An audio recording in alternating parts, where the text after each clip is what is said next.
nama Asmaul Husna yang 3 ini menandakan kehebatan surah yang luar biasa gitu ya.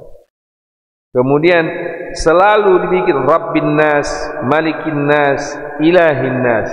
Kalimat Nas manusianya juga diulang-ulang 3 kali oleh Allah SWT. Dalam bahasa Arab biasanya kata jika diulang-ulang yang kedua yang ketiga sering disebut dengan dhamir atau kata ganti dibikin. Tapi di surah ini Allah bikin Rabbin Nas, Malikin Nas, Ilahin Nas. Ini kalau kita pahami pakai bahasa, ini cara Allah meyakinkan kita. Enggak Rabbin Nas, Malikihi wa Ilahihi gitu, enggak dibikin dhamir kata ganti ketiga. Tapi Rabbin Nas, Malikin Nas, Ilahin Nas. Orang yang mengerti bahasa Arab, wah ini penting ini. Sayang sekali Allah sama kita. Peduli sekali Allah sama kita. Kenapa? Sampai diulang-ulang kata yang sama di 3 kata berurutan tanpa menggunakan kata ganti. Tapi nas, nas, nas. Maka enak sebenarnya kalau ada rezeki belajar bahasa Arab, kemudian belajar grammar bahasa Arab. Abuya As-Sayyid Muhammad Al-Maliki saat kami belajar, sering dia bilang, sering dinasihati santri dia, belajarlah nahwu dan saraf supaya kalian tahu makna Al-Quran. Karena bahasa Arab ini diterjemahkan bisa, tapi feel-nya dapat kalau kita belajar bahasa Arab itu sendiri. Feel-nya seperti ini, Rabbin Nas, Malikin Nas, Ilahin Nas. Pengulangan kata manusia yang dalam bahasa Arab disebut An-Nas 3 kali berturut-turut, itu cara Allah merangkul hati kita agar kita benar-benar yakin kepada Dia. Ya kan, kita juga kan kalau bini lagi ngambek, kita bilang, "Dek, tak tolonglah abang Dek," kan gitu ya. "Dek, sayang," gitu ya. Diulang-ulang sayang-sayangnya itu kan, atau itu caranya dia. Kalau kita lagi marah malah, "Apaan sih lo?" Begitu kita kan. Ini enggak menggunakan kata ganti, tapi langsung menggunakan kata manusia. Menunjukkan bahwa Allah SWT ingin benar-benar mengatakan kepada kita, "Saya ini loh." Misalnya ke saya Pak ya, ayat ini ya, "Salman, aku ini pemeliharamu Salman. Aku ini Salman, rajamu. Aku ini Salman yang berhak kau sembah." 3 kali. Terus, "A'udzu, berlindunglah kepadaku," kata Allah SWT, "min syarril waswasil khannas." Ya, min syarril waswasil khannas. Min syarri syayatin alladzi yalqi hadits as-su'i fin nafs. Kita diperintahkan oleh Allah SWT atau bil khusus Nabi kita Muhammad SAW berlindung kepada pemeliharanya manusia, rajanya manusia, Tuhannya manusia. Dari apa? Min syarril waswasil khannas. Dari kejahatan waswas yang muncul di sanubari, di lipatan hati kita itu. Waswas. Wal'iyazubillah. Ya. Min syarril waswasil khannas. Ya, dari wa yuwaswisu lil insani liyughriyahu bil isyan. Khannas alladhi yakhnasu ay yakhtafi wa yata'akharu idza dzakara al 'abdu rabbahu fa idza ghafala 'anillah 'ada waswasa lahu. Gitu ya. Katanya apa? Berlindunglah kepada Allah, pemelihara manusia, rajanya manusia, Tuhannya manusia, dari godaan bisikan siapa? Alladzi yuwaswisu fi sudurin nas, yang membisikkan di dalam sanubari manusia, minal jinnati wan nas. Saya ulang lagi Pak ya, biar kita coba lihat pelan-pelan ya. Allah perintahkan kita berlindung kepada Tuhannya manusia, rajanya manusia, pemeliharanya manusia. Berlindung dari apa? Bisikan yang ada di hati manusia, sumbernya dari mana? Jinnati wan nas, dari jin dan manusia yang menggoda kita terus menerus ini, Pak. Kita manusia ini harus mencontoh sabarnya setan menggoda kita. Setan itu sabar betul, Pak, menggoda kita. Luar biasa dia sabarnya, Pak. Dan disiplinnya setan menggoda kita itu standar ISO kalah, Pak. Standar apa lagi yang Bapak tahu tentang kedisiplinan? Kalah. Sangat disiplin setan menggoda kita. Sayangnya kita tidak disiplin menyembah Allah SWT. Membisikkan keraguan di hati kita, syaitan rajin sekali. Ini dia lagi ada di sini, Pak, menggoda kita, membikin kita ngantuk, membikin kita nggak fokus, membikin kita macam-macam, membisikkan di hati kita macam-macam ini. Kalau ustadznya bisikannya, lihat ntar amplopnya gede apa enggak. Kalau enggak gede, ingatkan tuh panitianya, gitu. Digoda kita terus. Atau, ustadz, ente harus dapat nama di sini. Bagaimana ini masjid begini? Itu macam-macam nih bisikan setan itu. Si jamaahnya juga digoda. Ngapain lu ngaji sama ustadz abal-abal? Siapa ini ustadz? Macam-macam. Dibisikkannya kita nih, Mbak.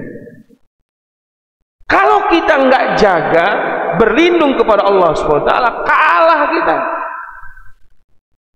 Kalah kita, Pak. Karena Allah tahu kita ini lemah kalau ngelawan siapa? Setan. Maka berlindungnya kepada siapa? Allah, pemelihara kita, rajanya kita, Tuhannya kita. Harus kita minta perlindungan kepada Allah dari godaan syaitan. Qul a'udzu birabbin nas, malikin nas, ilahin nas, min syarril waswasil khannas, alladzi yuwaswisu fi sudurin nas, minal jinnati wan nas.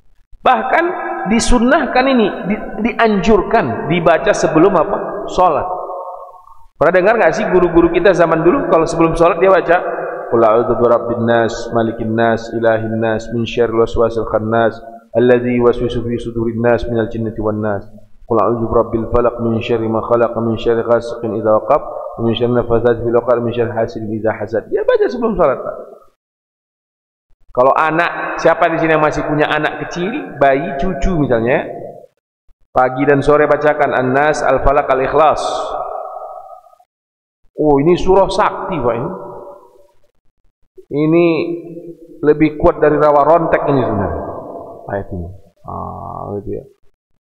Lebih kuat dari Kamehame-nya Dragon Ball ini, Pak. Qul a'udzu birabbin nas. Ya, ulangi lagi ya. Berlindung dari godaan syaitan yang pertama. Yang kedua, wan nas.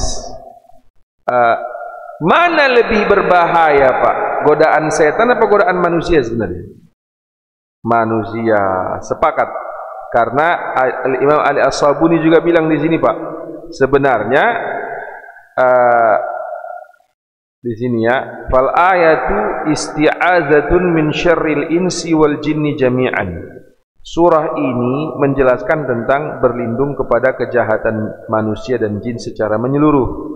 Wala syakka anna syayatinal insi, dan tidak perlu kau ragukan bahwa setan yang berjenis manusia, ya dibilang apa? Setan yang jenisnya apa? Manusia. Asyaddu fatkan wa khatran min syayatil ins, min syayatil jin. Lebih berbahaya dan lebih menakutkan dibandingkan godaan dari siapa? Setan yang dari golongan jin. Lebih berbahaya godaan kita manusia ini, Pak, sebenarnya sesama manusia. Coba latih kita. Saya termasuk di situ, Pak, ya. Nih, saya contohkan saya dulu contohnya ya. Saya dulu contohnya saya. Saya kan punya letting alumni Mekah misalnya, Pak, ya. Kami ada reuninya kan, itu alumni Mekah itu, Pak. Itu reuni alumni Mekah itu racun sebenarnya. Kenapa? Saya kan punyanya mobil Avanza ini Pak. Pergilah saya reuni bawa Avanza ini, turunlah kita dari Avanza ini. Pas pula teman kita yang pakai Velfire udah parkir duluan Pak. Ditengoklah sama bini kita. Apa kata dia? Tengok tuh bang, kalian ini sama-sama alumni Mekah, masa abang mobilnya Avanza dia Velfire? Meninggal itu Pak. Itu bisa 3 bulan, 3 hari, 3 jam itu aja yang diucapkan bini kita di rumah nanti. Setan manusia, padahal kawan ini memang ada rezeki. Apalah salah dia punya Velfire dia kan? Tapi itulah setan itu Pak. Setan yang berjenis apa tadi? Manusia. Maka Nabi ingatkan Pak, cemburu, dengki, dendam, khianat. Ini kan sumbernya manusia semua ini. Harusnya kita nggak usah cemburu. Kalau orang punya Velfire, alhamdulillah kawanku sukses.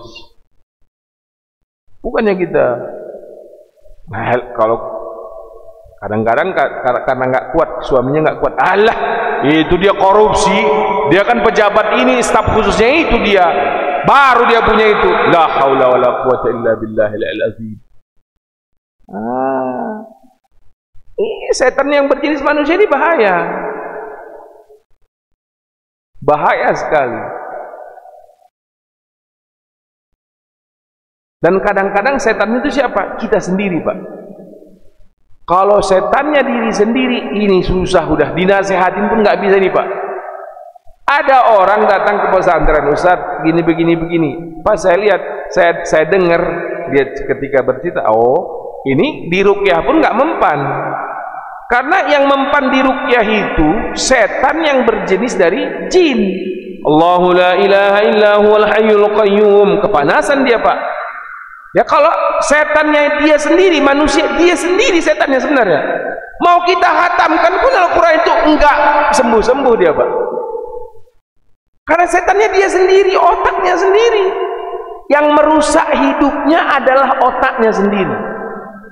Bagaimana cara meruqyah ini? Oh lama proses, brainwash dulu.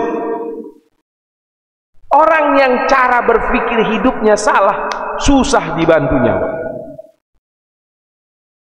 Kadang-kadang sering orang datang kayak gitu, bawa adiknya, bawa anaknya ke pesantren. Makanya saya bilang, ini bukan, nggak ada setan di dalam badan dia. Kayaknya ada yang numpang ini Ustaz. Susah kali disuruh ngaji, disuruh sholat apa. Bukan ada yang numpang, bilang otaknya sengklek. Kalau kata orang kampung sana Pak, tahu sengklek nggak Pak? Miring dia. Terus bagaimana? Kita harus ajari, harus bimbing. Kalau otak cara berpikir salah, ini perlu waktu memperbaikinya. Karena paling berat godaan itu dari sesama kita manusia. Yang lebih berat lagi jika godaan itu berasal dari mana?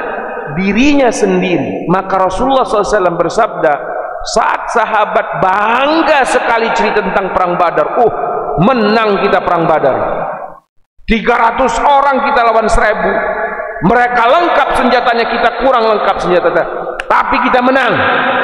Diingatkan Rasulullah SAW, walau hadis ini diriwayatkan secara sanad kurang sahihnya, tapi iktibarnya keren sekali.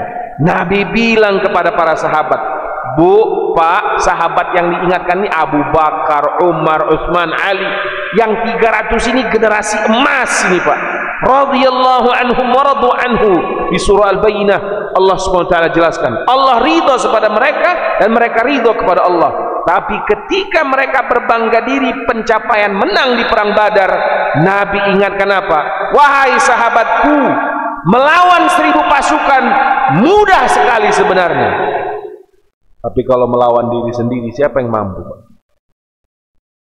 Kehancuran kita manusia rata-rata karena kita tidak bisa melawan diri kita sendiri. Dan keberhasilan orang-orang yang berhasil rata-rata karena dia bisa melawan dirinya sendiri. Banyak orang yang bangkrut secara harta karena salah langkah keputusan hidupnya sendiri. Bukan digoda setan Pak, bukan. Kadang-kadang setan teleponan sama saya, Pak Salman, tolong kau bilang sama jamaah kau, kami udah banyak pensiun sebenarnya. Karena manusia itu sendiri sudah salah cara pandang hidupnya. Allah ajari kita cara pandang hidup. Wa ma khalaqtul jinna wal insa illa liya'budun. Tujuan hidup kita ini mengabdi kepada Allah. Lah kau ganti sendiri, Salman. Tujuan hidupmu punya mobil mewah, punya rumah mewah, punya jabatan tinggi, susah sendiri kau nanti, katanya. Mengabdilah kepada Allah sebaik-baiknya. Nanti kalau memang Allah pengen kau punya mobil, dikasih. Kalau Allah pengen punya jabatan, kau dikasih. Kalau Allah pengen kau punya nama baik, pasti dikasih sama Allah SWT. Jadi orientasi hidupnya mengabdi dulu kepada Allah SWT, biar yang lainnya terserah Allah SWT. Kan nasihat opung-opung kita dulu di tanah Batak sana, tapi aku kadang orang Batak tapi aku, Pak, ya. Opung kita dulu di Batak sana bilang apa? Oh amang, suan maeme amang, mangiut meduhuti, katanya. Ada yang ngerti nggak nih di sini? Ada yang ya. Tanamlah padi itu nak, nanti rumput akan ikut. Kalau rumput kau tanam, padi nggak akan pernah tumbuh. Kejarlah Allah Subhanahu Wa Taala, sembahlah Allah Subhanahu Wa Taala, mengabdilah kepada Allah Subhanahu Wa Taala. Kalau udah ini otak kita bekerja, otak kita cara kerjanya yang penting saya mengabdi dulu kepada Allah, nanti ikut semuanya. Walaupun ada pedes-pedesnya, ya namanya kalau lagi makan ayam bakar nggak ada sambelnya, ndak enak, Pak. Jadi kadang-kadang gini juga, ada orang datang, Salman, saya sudah mengabdi kepada Allah SWT, tapi hidup susah terus, katanya. Ini aku sering duduk, Pak, sama guru-guru TPA, sama ustadz-ustadz muda yang kayak aku inilah ya. Waduh, lagi susah nih hidupnya. Kenapa aku bilang? Ya kayak tadi itu, Pak. Anak 3, SPP harus dibayar semua. SPP belum lunas, bini udah minta jalan-jalan coba. Motor kesenggol orang pula. Aduh, gue bilang. Ya karena kau susah-susahin, gue bilang. Telepon aja gurunya balik, Pak, kalau memang tak bisa anakku ujian, berhentikan aja anakku dari sekolah itu. Gituin aja udah. Karena kita ini otak kita udah kita set bahwa anak harus sekolah di sini supaya sukses. Salah kau, aku bilang. Coba santai aja kau, santai aja. Akhirnya aku ceritakan, saya ini dulu, Bu, ya, saya ini dulu. Mak saya kan susahnya minta ampun. Ayah saya meninggal umur saya 6 tahun. Kelas 7 saya di pesantren. Ujian terakhir nih, Pak. Nama saya dipanggil, Salman Abdul Hamid tidak boleh ikut ujian. Ya, Salman Abdul Hamid tidak boleh ikut ujian karena SPP nggak lunas 4 bulan. Pak, SPP saya waktu itu sebulan cuma 12.000. Ini tahun 2002. SPP saya berapa, Pak? 12.000. Kalau 4 bulan berapa? 48.000. Dikeluarkan saya, tapi ini udah ujian terakhir. Pas lewat pintu itu saya bilang sama Allah, ya Allah, aku udah sekolah di pesantren ini 7 tahun. Terima kasih ya Allah. Alhamdulillah ya Allah. Kalau memang tak ada rezeki dapat ijazah, aku bersyukur sudah belajar 7 tahun. Karena percuma juga pulang ke rumah, nanti mak aku juga ada duitnya. Pokoknya waktu itu, Pak, ya, keluar dari lokal saya itu, kalau saya itu, perasaan saya, ya udahlah, saya tidak, memang rezeki saya tidak pakai ijazah, gitu ya. Ketika saya doa begitu pada Allah SWT, keluar sahabat saya satu kelas, satu orang Sibolga. Sahabat saya ini orang Sibolga. Marganya Tarihoran. Orang Batak ini, Pak, ya, Tarihoran, Batak ini luar biasa ini. Salman, kenapa kau keluar? SPP ku nggak lunas, kawan. Terus? Ya udahlah. Emakku juga nggak ada duit di rumah ini. Jadi, ya pulang aku pulang. Jangan kau pulang. Ambil dompetnya, Pak. Dikasih aku 50.000. 4 bulan kan? Nah, ini 50.000. Kau bayar SPP kau, Salman. Yang 2.000 itu kau belikan lontong meren nanti. Waktu itu lontong meren sana masih 2.000. Masih 2.000 gitu. Waktu itu masih tahun 2002. Kalau sekarang lontong meren nggak dapat 2.000 kan? 25.000. Nah, ya.